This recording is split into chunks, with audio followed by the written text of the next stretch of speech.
News 28 मराठीमध्ये आपले स्वागत आहे। आजच्या मोठ्या बातम्यांबद्दल बोलूया। वॉक फॉर वॉटरने दिला जल मृत संवर्धनाचा संदेश।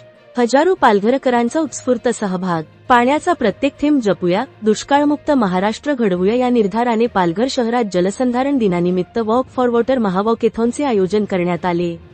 याला हजारो पालघरकरांनी उत्स्फूर्त प्रतिसाद दिला।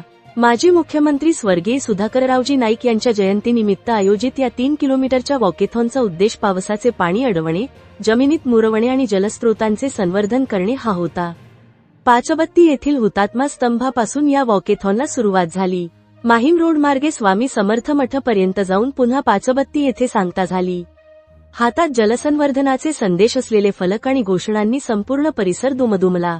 या उपक्रमात जिल्हा परिषदेचे मुख्य कार्यकारी अधिकारी मनोज रानडे, निवासी उपजिल्हाधिकारी सुभाष भागडे, मृद व जलसंधारण कार्यकारी अभियंता फरीद खान, उपजिल्हाधिकारी विजया जाधव, उपविभागीय अधिकारी संजय कचरे, सार्वजनिक बांधकाम विभागाचे महेंद्र किनी, जलसंधारण अधिकारी रवींद्र कोती यांच्यासह अधिकारी, कर्मचारी, विद्यार्थी आणि विविध सामाजिक संस्थांचे पदाधिकारी मोठ्या संख्येने सहभागी झाले।